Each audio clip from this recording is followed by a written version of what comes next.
Well, hello from New York City, but not for long. Zack Hample here with you, and my day got started early with an expensive ride to LaGuardia. And by the way, this airport is so much nicer now. Anyway, I boarded the plane and we took off for a 2-hour flight to Chicago, landed at O'Hare, which desperately needs a renovation, grabbed another expensive ride heading downtown, made a quick pit stop at my hotel, and just look at what I got. Yeah, that's right, deep dish pepperoni pizza, which is a ritual during my visits to this lovely city.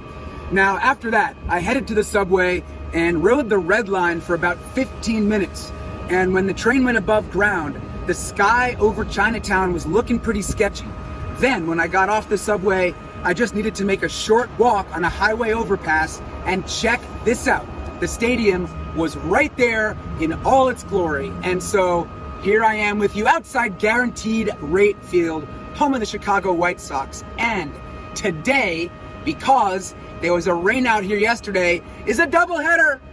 The Texas Rangers are here, and it just so happens that Corey Seager has 199 career home runs. So I was gonna be here anyway. Now I have the added bonus of chasing a milestone. So we'll see how that goes. Gates are opening just 60 minutes before first pitch, so probably no batting practice, but it's still gonna be awesome. Let's get to it.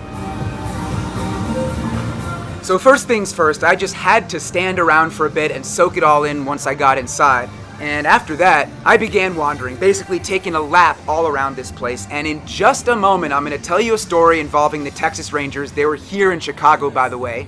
But first, shout out to this ball boy named Danny who tracked me down in the seats to say hello. And at this point, I was looking for baseballs and also really appreciating just how empty it was here at the stadium. You guys, I am so excited for today. Game time is what? 40 minutes away? Still nobody. Anyway, as I was saying, I saw the Texas Rangers in Anaheim about a week before the All-Star game, and I knew I wasn't going to be at the All-Star game, so I asked my buddy Bobby Wilson, a coach on the Rangers, if he could grab an All-Star game ball for me. And he said that if he saw one, he'd stick it in his back pocket. Well, I saw the Rangers a few weeks later at Yankee Stadium, and he said that he could get one of those All-Star game balls. I told him, you know what, I'm going to be in Chicago when you guys are there, and he told me that he would bring it with him. So this is actually Bobby Wilson right here walking toward the bullpen, and I was wondering if he was going to come through. Check it out. Oh. Thank you. Wow. Come here, look at this. You are the man. Oh. Look what I just got.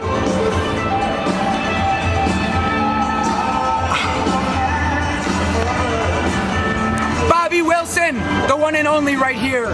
He is the man. Thank you. Oh my God. Yes, oh my God, for real. And you can see me chatting with Bobby here. He, of course, had some work to do pregame, so we couldn't catch up all that long, but always great to see him. And you can see me photographing both of those baseballs. I was so excited. The home run derby ball in addition to the All-Star game ball. And speaking of All-Stars, Corey Seager right here getting warmed up while the groundskeepers did their thing. This is Andrew Heaney, the Rangers starter. And here's a fun fact for you about this doubleheader, about this game. The day before the game had gotten rained out, they had actually thrown a few pitches, but they didn't record any outs in the top of the first inning. This was the first time since 1913 that a game was suspended and was then resumed without any outs being recorded. How about that? That is one of the many beautiful things about Major League Baseball. It has such a rich and colorful history with so many oddities and statistical quirks. You really never know what you're going to see. And so that kid in the corner spot over the bullpen running through the first row there chasing that ball down, he was having a pretty good day. That was the second baseball that he got. And meanwhile, look how empty the seats were. Are you kidding me? Major League Baseball stadiums do not look like this unless there are very, very weird circumstances at play. And just look at my phone right here. It was 4:04 p.m. First pitch was scheduled for 4:10 p.m. You can see how empty it was right here, as a matter of fact, as the White Sox were taking the field to get this thing started. And I wish I had done an actual count with my own two eyes of how many fans were in the seats. I think it was less than 100. Right here you can see a toss-up. My friend John, a fellow ball hawk, picking that one up. And so batting second for the Rangers, I was hoping that Corey Seager would launch one in my direction, but instead he hit a little wimpy grounder, and you can see everything that happened from here. Let's go flex it! The entire stadium just heard that. Just look at this, follow me around this way. Can somebody please hit a home run? That's a single. Wow.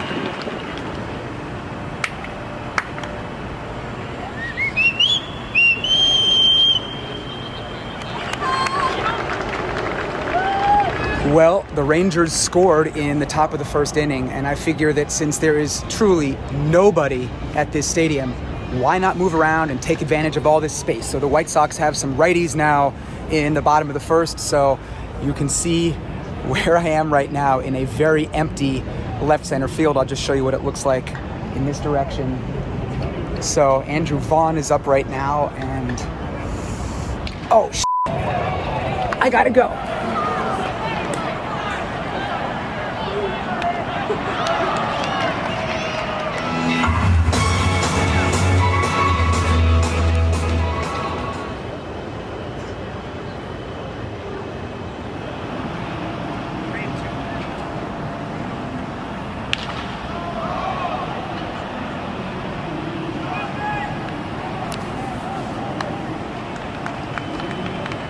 The more exclusive the prices become. Visit the White Sox ballpark campaign.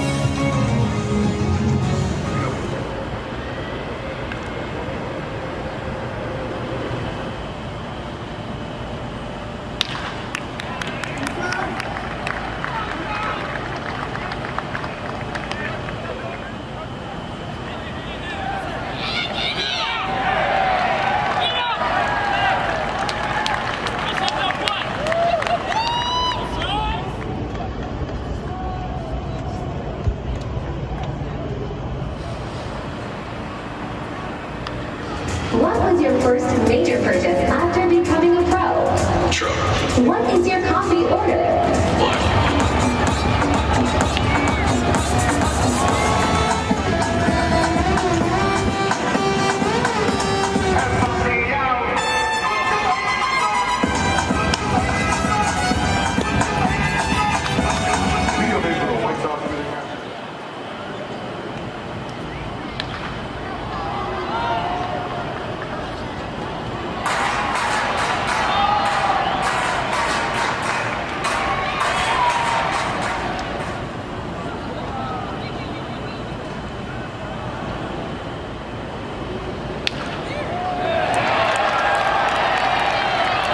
This game is unfortunately speeding right along, top of the fifth inning, and we are tied at 1. If there were ever a day that I wanted home runs, this is it, but there have been 0 long balls so far. But I'm still having so much fun just soaking in all these empty seats. Of course, I live in New York City.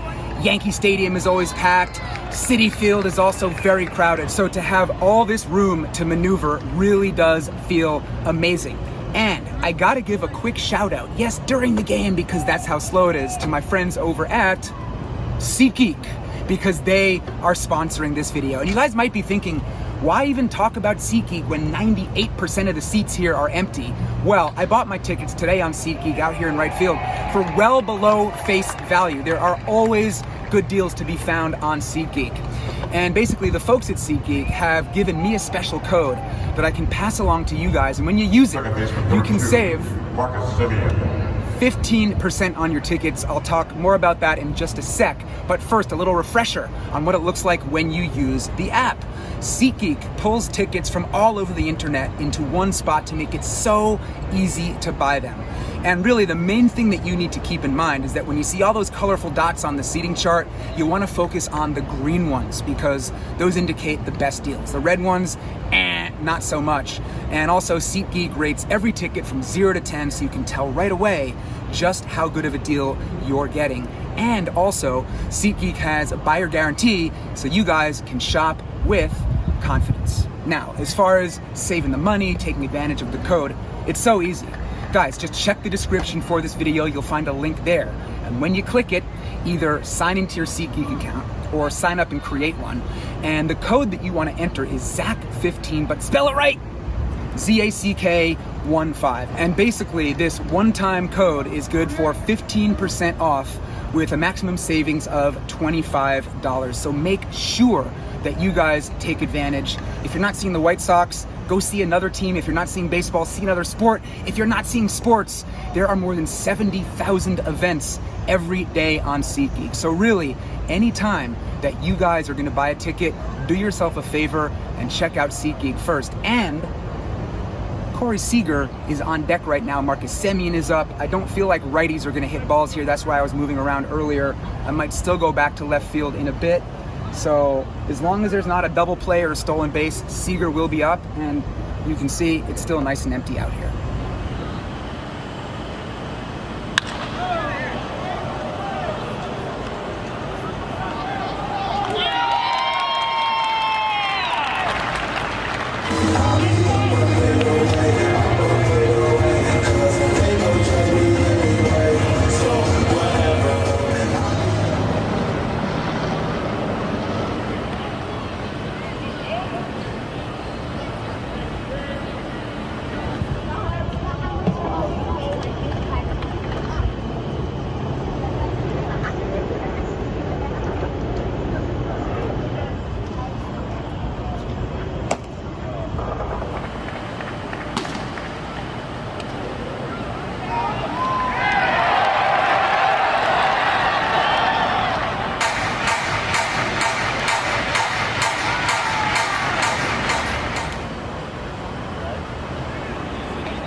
Shortstop number 5, Corey Seager.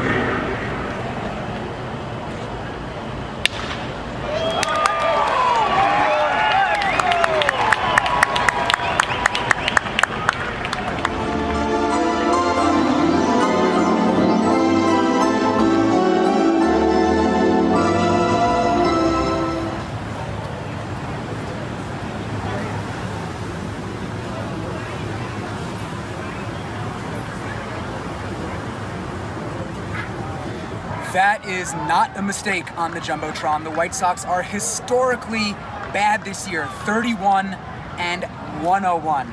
And they're behind in this game, bottom of the 7th right now. Rangers are up 3-1.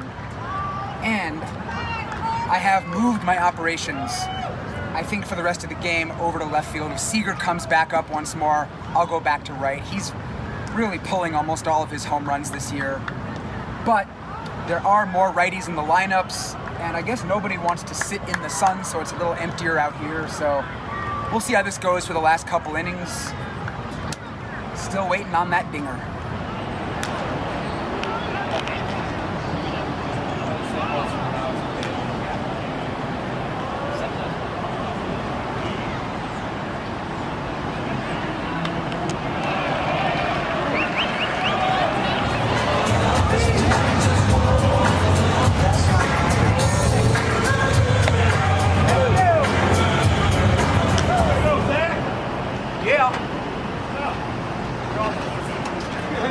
Well, I guess I'll just keep this one since there are no kids.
G-U-C-C-I.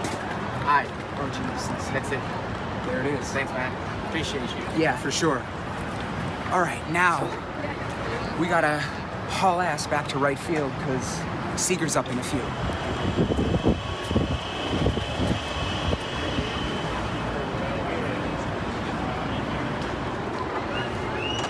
Shortstop number 5, Corey Seager.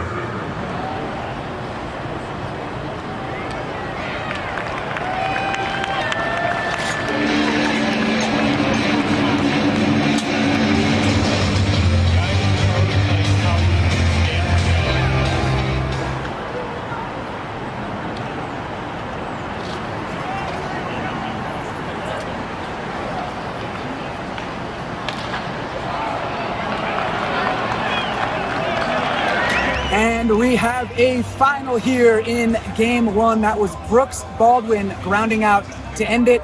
The Rangers won this thing 3-1. In relief, Matt Festa picked up the win, Kirby Yates with the save, and there were a grand total of 0 home runs. My nightmare came true. Nobody in the stadium and no long balls for me to chase down. I'm very sad. I'm very disappointed. I'm very annoyed. I'm hurt. Yes, I take this personally. Well, not really, but maybe a little bit. So, it was still good for me. Personally, I got 5 baseballs throughout the day in the first game. There were the 2 from Bobby Wilson, which I have right here. Get a nice close-up look at these. The home run derby ball right here, and the all-star ball here with the multicolored stitches. So these are absolutely beautiful. Guys, check the description because of course you'll find that SeatGeek info there, but I'll also link to a page on my website where I show all the different commemorative baseballs that I've gotten going back to the 1990s. So look for that. And then the other 3 balls that I got, well, they were all warm-up balls thrown by outfielders. Wyatt Langford in the middle of the 4th, Luis Robert right before the 8th inning, and then Leody Taveras threw one that dropped in the gap. Some fans dropped it. So the trusty cup trick reeled that in. I gave that one to them. So those 5 balls bring the lifetime total to 12,670, and anything else that I get today still adds to that total. So we'll see how that goes. I really need long balls in game 2, and especially Mr. Corey Seager. So we'll see how that goes. Probably got about 20 more minutes at this point till game 2. So just kicking it for a bit, but this one, I love it. This makes the whole day already worthwhile. So, well, that's it for now. I'm not sure where I'm at.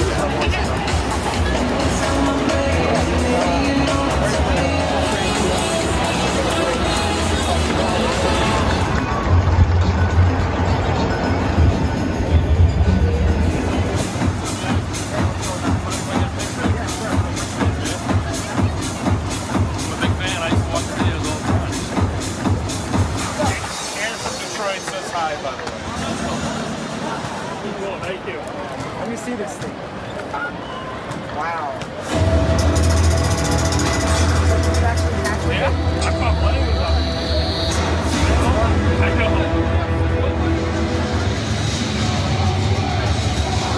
All right.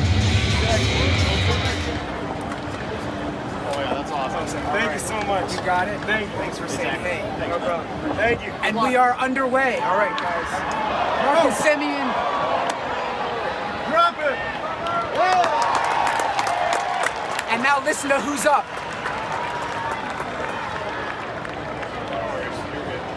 And the second designated hitter, number 5, Corey Seager. Oh.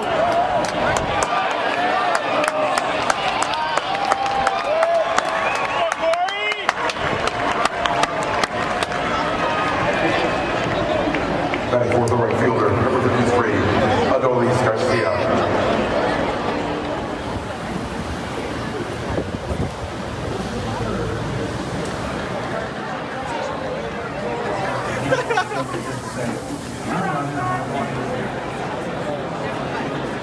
So I've decided to change things up a little bit. As long as Corey Seager is not in the batter's box, I figured why not hang out behind the plate, try to get myself a foul ball. Never gotten one here at this stadium.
Corey Seager is playing great today. He went 2 for 5 in the first game, and he's 2 for 2 in the nightcap with a single and a double, but still waiting on that long ball. And so top of the third right now, the White Sox are on top 2-0.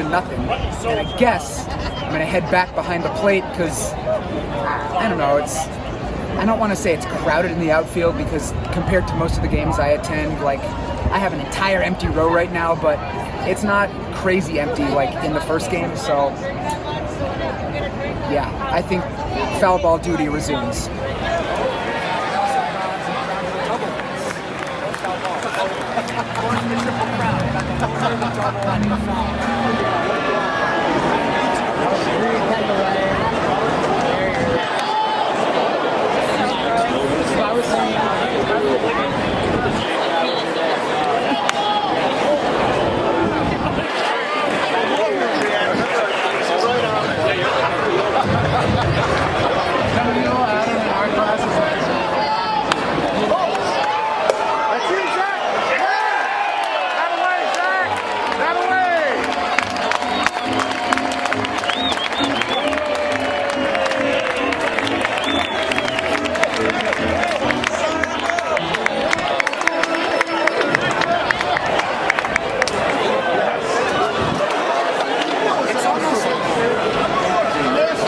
It's almost like I knew that was gonna happen.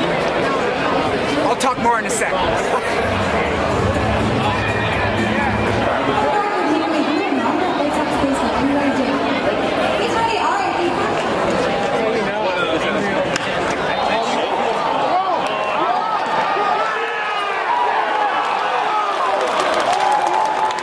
Bottom of the fourth inning, and the Rangers have taken a 3-2 lead thanks to a 3-run bomb by Wyatt Langford. And as for that foul ball that I caught on the ricochet, it was hit by Lennon Sosa. And guess what? This is now the 37th different Major League Stadium at which I've snagged a foul ball. So that's cool. Mission accomplished. But I still need to accomplish the mission of catching a home run, ideally Corey Seager, blah, blah, blah. He's going to be leading off the top of the fifth, so we'll see what he does.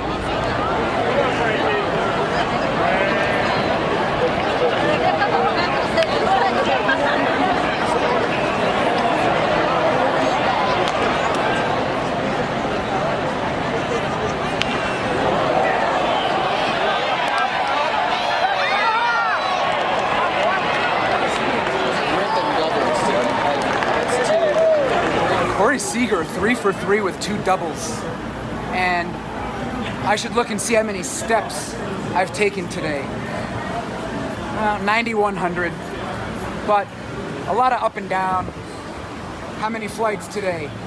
18 floors. Look, I'm not lying, get a shot of this. I gotta burn off that deep dish pizza, let's go!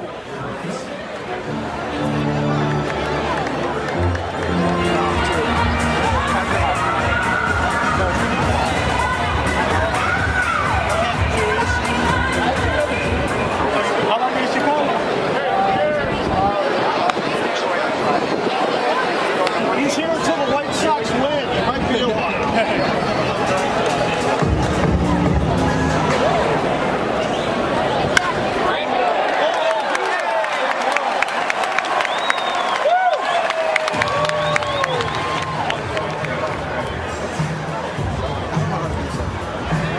You're very welcome. Can I get a selfie? Yeah. Very nice. I'm doing my best. Yeah, for sure.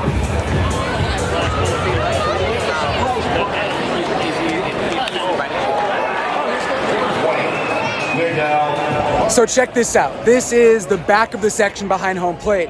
And if I point the camera up, well, all those little white marks on the wall indicate where foul balls have hit.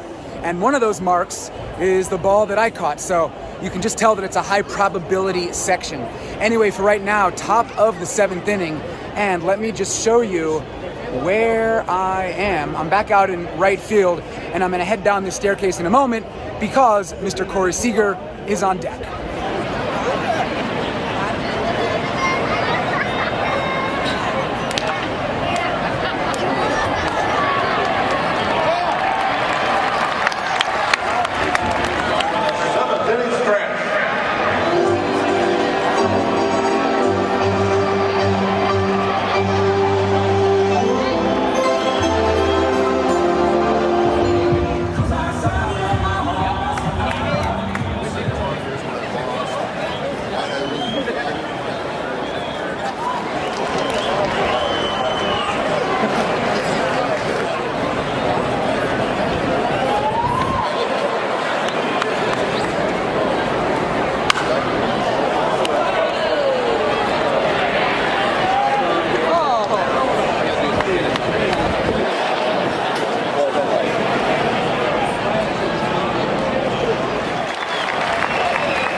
Okay, here's the situation.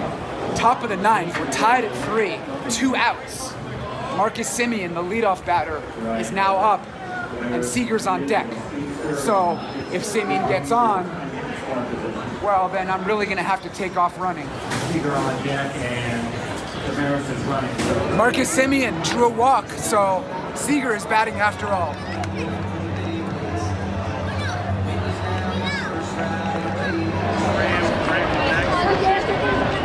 So some of the people in Mount Greenwood are going to Mount Greenwood. So even though Corey Seager did not hit any home runs today, he is still the man. And in the second game, he went 4 for 5, and his final hit pushed across the go-ahead run for the Rangers. It put them up 4-3. And when the bottom of the ninth rolled around, I actually headed over to left field because the White Sox had a couple of good righties coming up, and I thought, you know what? If they get someone on base, this could be a potential walk-off home run situation. And sure enough, they got some guys on. Andrew Vaughn was at the dish. He launched a high and deep fly ball to left. I thought it was gone. I thought this game was over, but Travis Jankowski in left field, oh my God. You can see it up here on the Jumbotron. He got up so high above the wall and robbed it. He saved the game for the Rangers. The White Sox would have won it right then and there. So that was amazing to see. And that's how things pretty much wrapped up. 4-3 was the final for the Rangers. So they won the first game, they won the second game. Can't say I'm all that surprised, again, given how historically bad the White Sox are. But this was just such a fun day for me, running all over the place, trying to get balls in different ways, in different sections. And I'm so glad that I made this trip out to Chicago. Now, officially today, I got 6 baseballs, gave a bunch away, but they all count for the lifetime total. So that number is now 12,671. And what you guys need to do, I mentioned it earlier, check the description, because first of all, you'll find that SeatGeek stuff.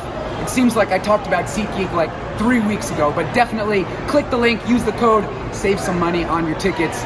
Also, you will find a link to a page on my website with all the different commemorative balls that I've gotten over the years, so definitely worth a look. And I will be back here for one more game tomorrow. It's a day game, definitely no BP. I mean, they usually don't hit before day games, and especially after playing 18 innings, come on, they're gonna be relaxing, but it is still gonna be fun. Corey Seager, hope he plays, will still be going for number 200. So that's it, I'm out. Please subscribe. Thanks for watching. Goodbye. I'm gonna stop saluting and have a good night. Mwah.